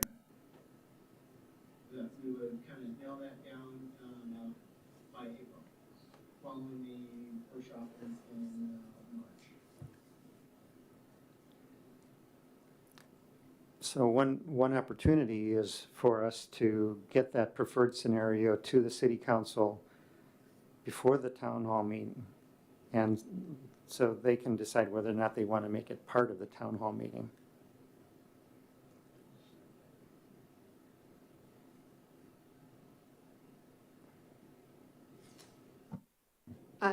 Let me brainstorm a little bit with the city manager about ways we could do that. Either, I don't know about timing with SCJ for the end of April and everybody else's timing, but there may be a way to help them understand what we're hearing before they go to the town hall. Because I think at the town hall I would assume they're going to have, like you said, the things that they want to talk about. We could have a table, probably. I think we did last year, that some people were at. But and I'll report back what I hear. He's at a meeting for the next 2 days, but early next week. I promised myself I wouldn't speak again, but really quick, we need to be way bigger this year than it was last year. As I recall, you walked in, you parked in the parking lot, oh, the beautiful castle, you walked in the door, you walked by the Activities Commission, the Historic Society, the Treks and Parks and Trails, and the Planning Commission, you go and find the snacks, and you know. I don't want to be that. This is a big deal, right? We can't just be flyover country for the town hall. We need to be, in my opinion, a central fixture, if not the most important part of this year's town hall. We will. We weren't prepared at all last year. We didn't realize that we even needed to prepare. So we'll be in much better shape this year. I know there's a lot that is unsettled at this point about the schedule, and we need to do some research and talk to some folks. But I want to see where we are right now in terms of when we go to, if we're not going to the public at the town hall meeting, which is, I think is unlikely because there's just too many things that town meeting needs to address. So we need to have a special session where we bring the scenarios to the preferred scenario to them, and the other comp plan changes, not necessarily the draft, but the other big things that we think they should weigh in on. And I think that would be in June, or sometime in early June, so that whatever feedback we get, if it can be reflected in the draft that we're going to get in July. So I'm not sure what the emblem is for a workshop for the public, but can we do something in June where we interact with the public? I guess that's a question for you, Mr. Qualls.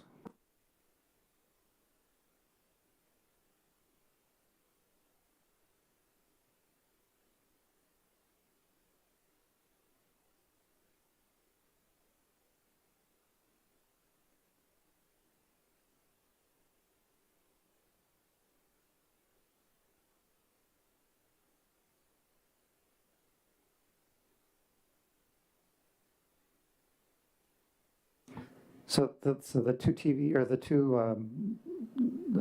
word boxes or those thought boxes, that's the open house symbol? Oh yeah, okay, that makes sense.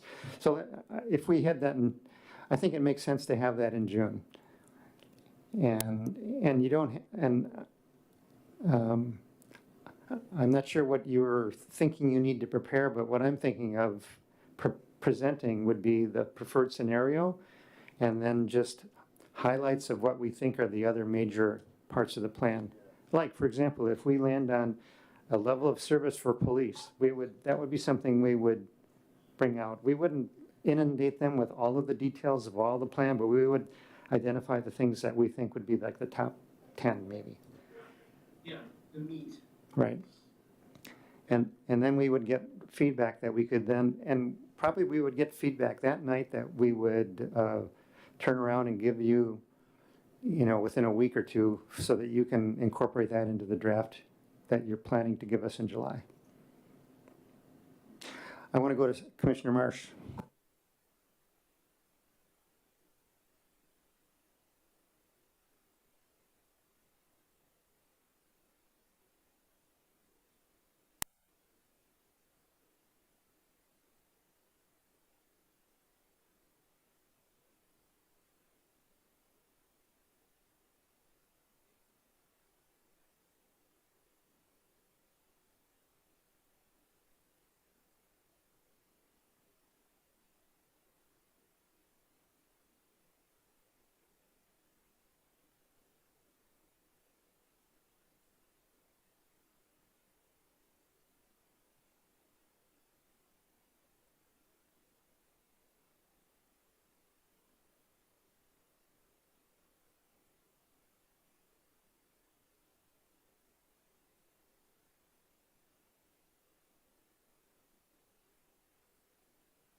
I expect that when we get a draft in July, I would be reporting on that draft to the city council.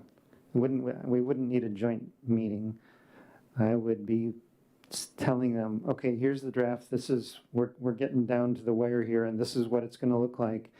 And I would be drawing their attention to the things that I think they ought to know is in there, so that, because we need to have them be aware of it, because it's gonna come to them later, and we want them to have the time to deal with it.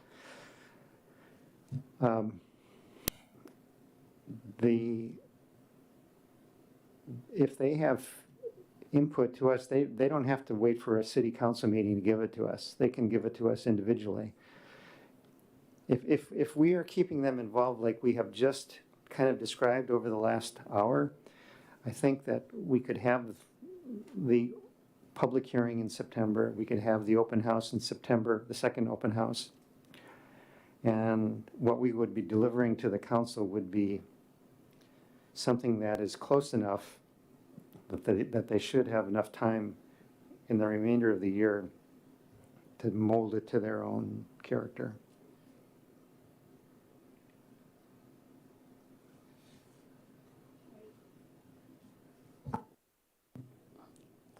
I have a question. Hypothetically, we presented the scenario, preferred scenario, and trying to get feedback from the council. What if the feedback is not unified, meaning competing objective in a way? What are we going from that point? If they are completely opposite, and just based on last time very short conversation, I can already sense there's at least two different opinions.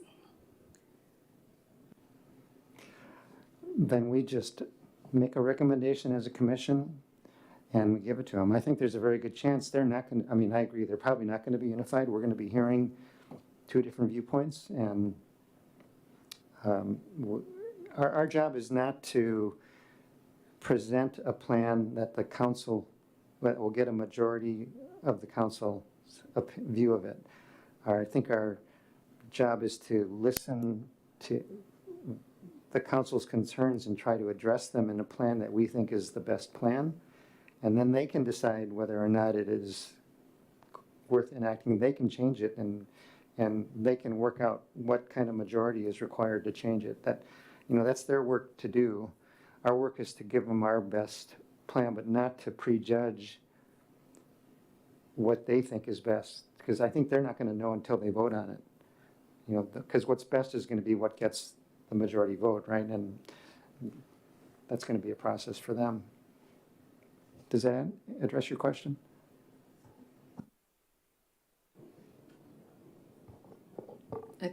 I just want to point out too that the council should be looking at your recommendation and understanding that your recommendation comes from the city and the community and how much work you've put into doing that.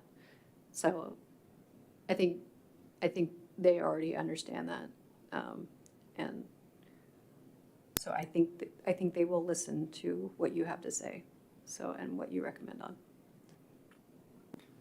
It's really important, I think, and I think we've accomplished it with what the schedule is, that we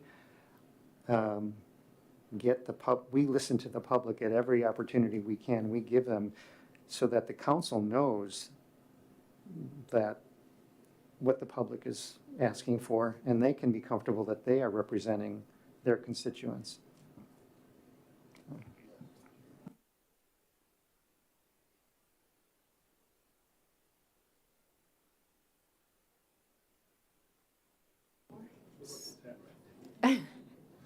So Charlie, do we want to move on to 9.1.2? Do we want to talk about the February or the elements discussion?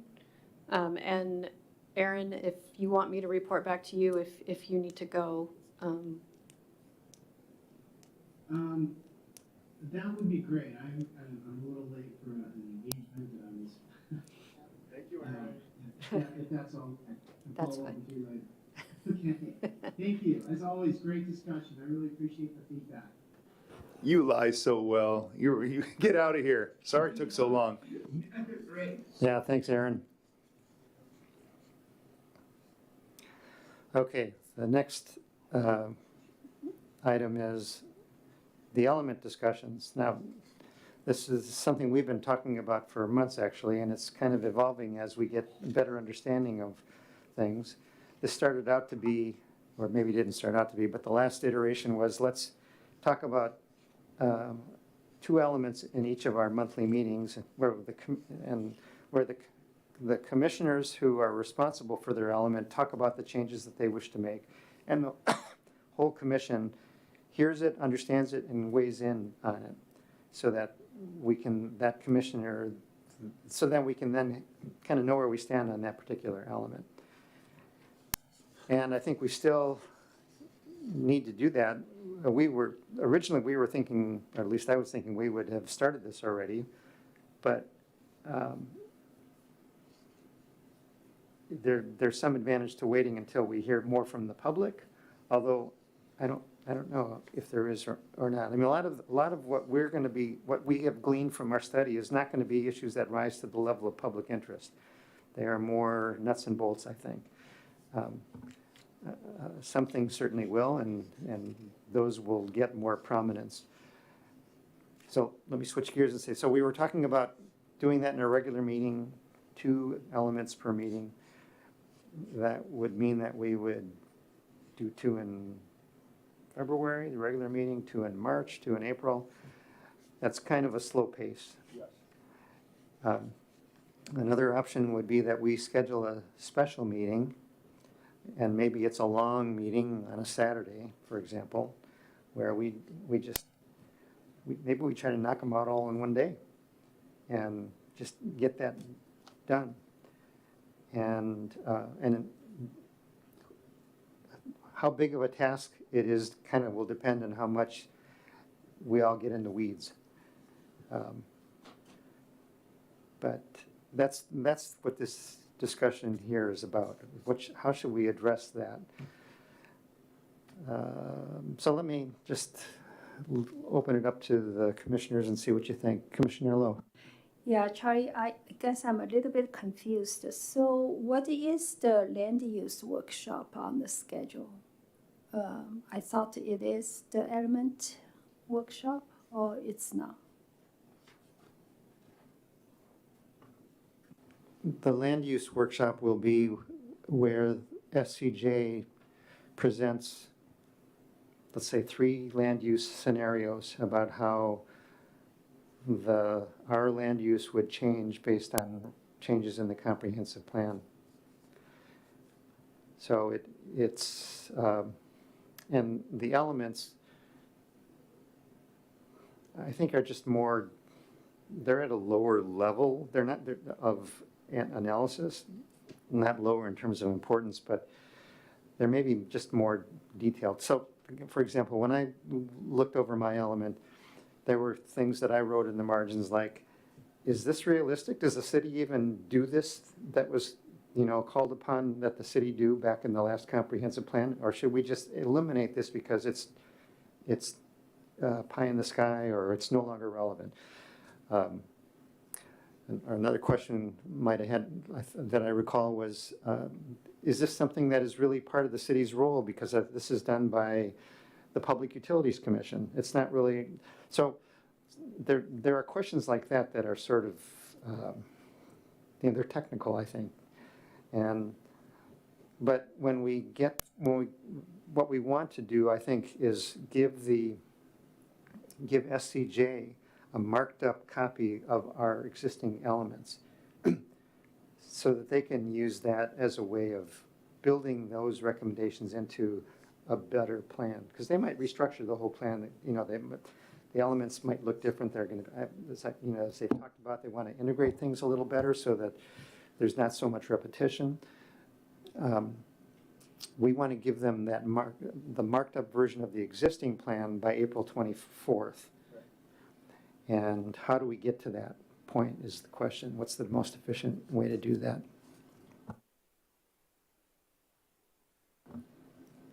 Scott?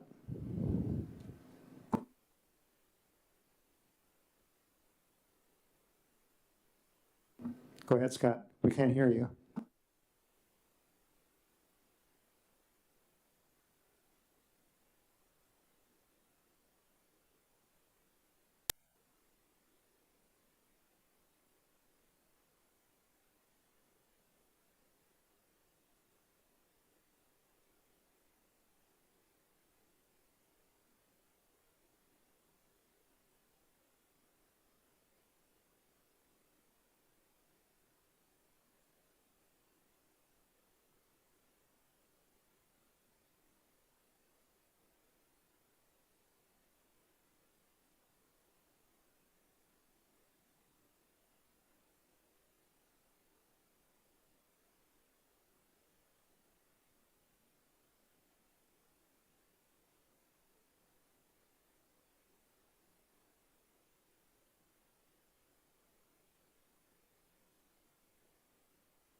First of all, I'd like to, I think Charlie's idea is good, have this elements discussion. I'd like to suggest maybe on a Saturday, or for me, getting all done and hearing what everybody has to say all at once would be helpful.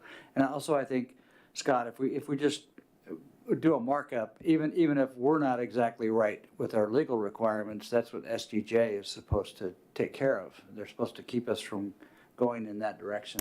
So I don't have any problem kind of submitting a rough draft to them and let them play with it. And I just want to clarify that as I understand it, the feedback we're giving back to them is very conceptual. It's not like redlining the element, because they are going to be changing the structure of the entire plan too. So what we're getting feedback on is we've heard all this, and I don't see it in the comp plan anywhere, right? So it's that kind of level of critique. So Let me go first then. Okay. So I think we should decide that tonight. But I think it's a little of both. I think that if we do a markup, it's a great way, just a disciplined way of covering everything in that element and getting our input on it. It's not that we expect them to accept that wording. It's just that we're identifying an area where we think there should be some kind of a change for their consideration. And beyond that, there's whatever we think ought to go in there, like level of service for police, for example, like we think there ought to be a community center for the capital facilities thing. This, as I understand it, our charter includes aspirational things for the city. It's not just, technical land use things. So I would say, I would think if we do a combination, it might actually be easier work for us. The redlining would, and I don't mean necessarily literal redlining where you give the actual wording, but that's an annotation that is inspired by a particular passage. I like Charlie's idea too. I think it'd be cool to come together on a Saturday and kind of just hammer it all out instead of trying to piecemeal it. I also have an idea. I'm a big fan of transparency. I understand much what we're doing, and I'm understanding more and more each week as I learn more. I think much of the Newcastle citizenry, is that a word, doesn't even know what's going on. and many of them don't get a chance to join in it. I think it'd be really cool if we did this, strap in. Instead of having one of these boring meetings sitting around this, whatever this is called, room, how about this? We go to the YMCA. There's a little meeting room in the YMCA. We tell everybody in the city free daycare. And because there's a nice little playground upstairs. And we get all those moms and dads that don't have time to do this on a Friday or during work or whatever, you know, to come. They drop off their kids upstairs and they like watch watch what we do. Like, you know, see the process, see how much thought we put into this, see how open we are to change, and how this is an opportunity for them to learn about these things that they usually don't find out about till it's already done, right? All of a sudden there's a building there, and oh, how did that happen? Well, you know, it was discussed, you just didn't know about the meeting, or you were working, or you're taking your kids to, you know, soccer practice. So I don't know if that's even a possibility, but it'd be really cool. I like the idea of doing it on a Saturday, but I also like the idea of doing it in a way that, like if it was in the summer, I'd say do it at Lake Bourne. You know, put a bunch of tables in a circle on that cool stage and invite people to listen in and watch us discuss the future of the city.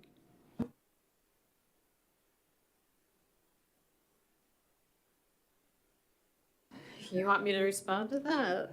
I know better than to respond to that.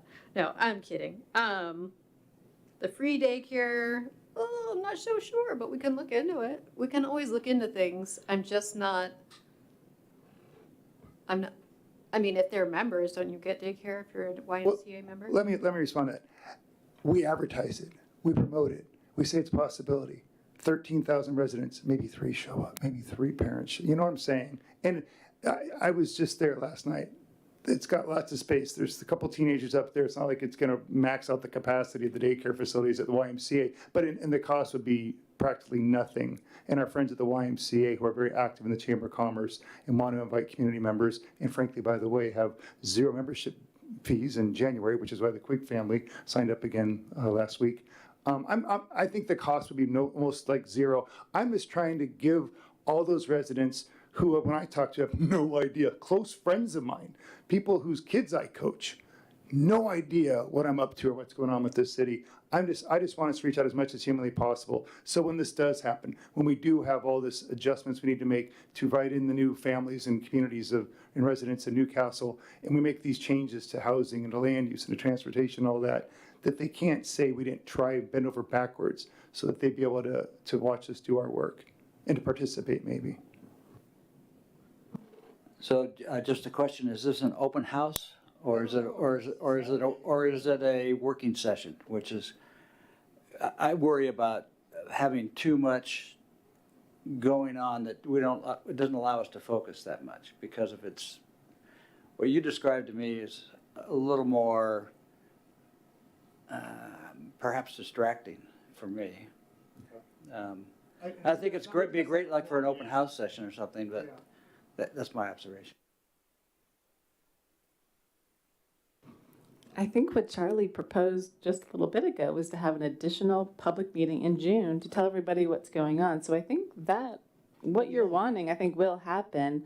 I think what we're talking about here is us talking about every element as a commission finally, sort of before we tell the public what we're thinking. Because you haven't asked me how my capital facilities is going.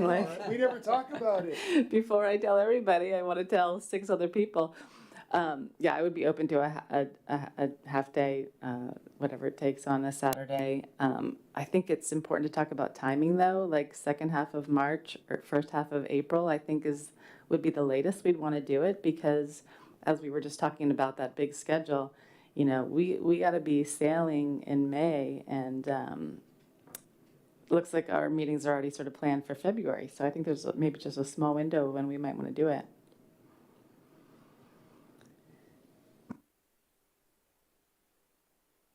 If we did do it in here,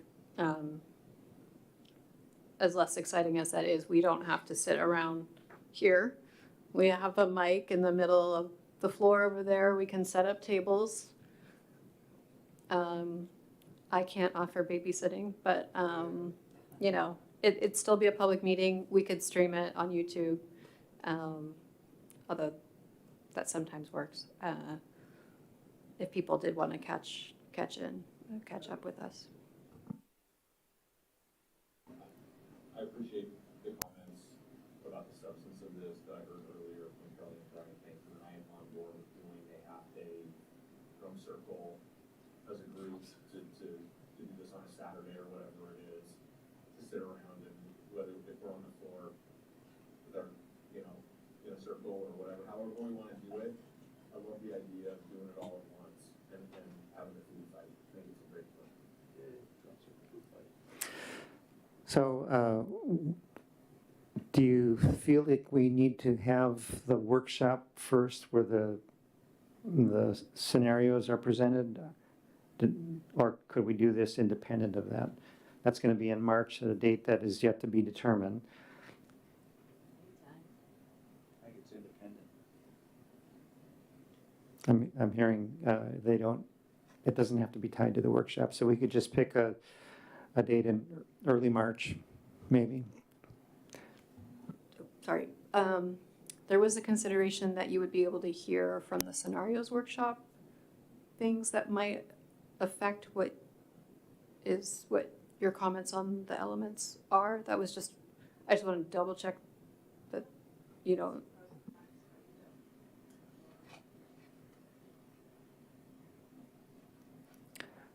It doesn't seem like there's a strong view one way or another on that question.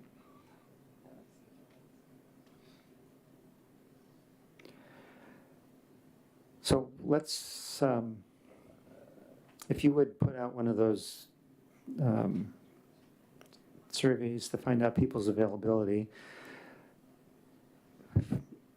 through mid-March, maybe.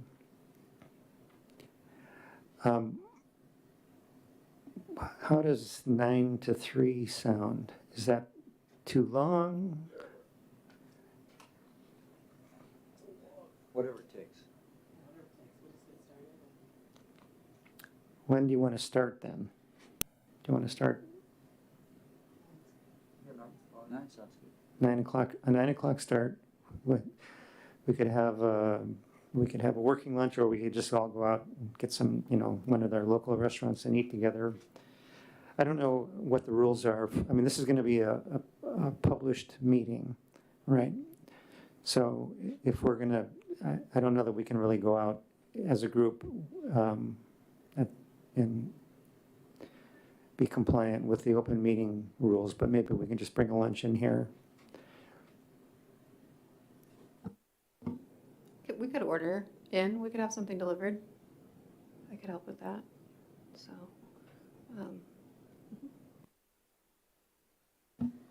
Amy? Excuse me, I'm starting to get the giggles. Just one question or comment about location. You were talking about somewhere back there.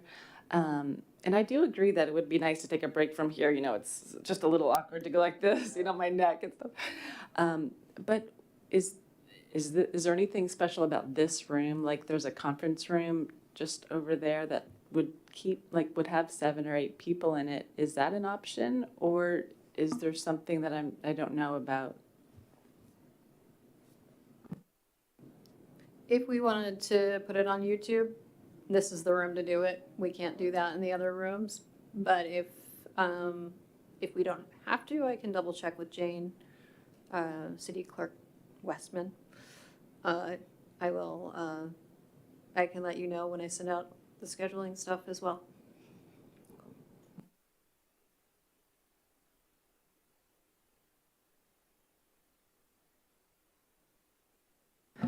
Okay, so I think we have a decision on this 9.2.1. We're going to have a Saturday meeting. Director Fitzgibbons is going to find us a date. We're going to start at 9 o'clock, and we'll just see what happens. Okay, that concludes that element. That brings us to the reports on what we heard this summer. You all have seen what I plan to submit. I've heard from several of you that the report looked fine as is. If you want any input to it, then you better tell me tonight before we leave that you're going to give me something that's a change. Otherwise, I'm just going to accept all the changes and I'm going to submit it. And that's all we need to talk about there unless any of you have any comments on it. Okay. Then we will have additional public comment. Our public that were here in the chamber have departed, and I don't believe there's anybody online. Is there? No? Okay, so we'll close the public comment period. The planning calendar, we have our meeting, our special meeting at 6 o'clock on February 12th. If I am correct about that, I better, oh yeah, I see thumbs up by Director Fitzgibbons. We have our regular meeting on the February 28th as well. And I believe that concludes our business for the evening. Oh, yes. When it comes time to schedule the March meetings, could we prioritize the public one, do that one first so we can plan on that one and get that promoted? And then this other one that we've just talked about where we're talking about all the elements that come next?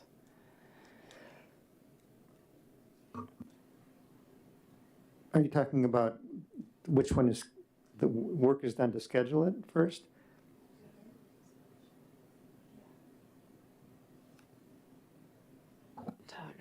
You have to hit it 3 times for it to work, yeah.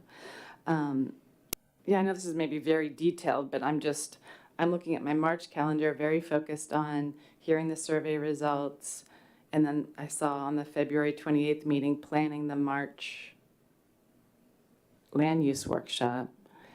And I think scheduling that is a priority and will be challenging enough with all of our calendars. So that's just where my head's at, is let's get that done so we can plan on that in February. And then this element discussion, it seems like it's less important to us if that happens before or after. So just schedule that after that. Sorry, that's very specific. Director Fitzgibbons is going to be our chief scheduler, so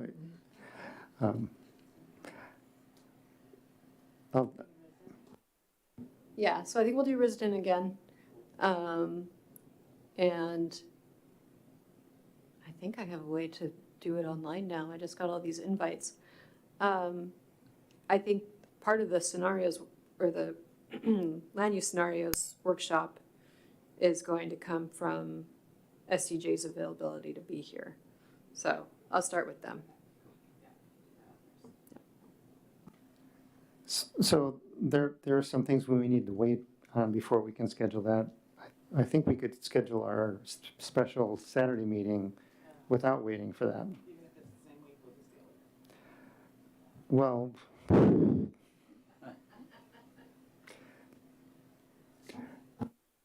how soon do you think you and SCJ can arrive on a schedule for the workshop?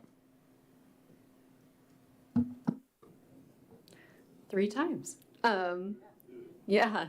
So I'll start talking to him about that, because I have to get Risden nailed down too. So I'll start talking to Renton, right? And then I'll also talk to Aaron, and just herd all the little pieces together into a nice little dustpan pile. We'll make it work. I'm getting punchy. I'm sorry. Okay, so we'll get that workshop scheduled first at Risden, then our special meeting. And I don't think you have to hit the button 3 times if the person who was previously talking immediately turns theirs off, which I haven't been doing. And I've been watching you guys keep punching your buttons, you know. All right. With that, we'll declare this meeting adjourned. Thank you all.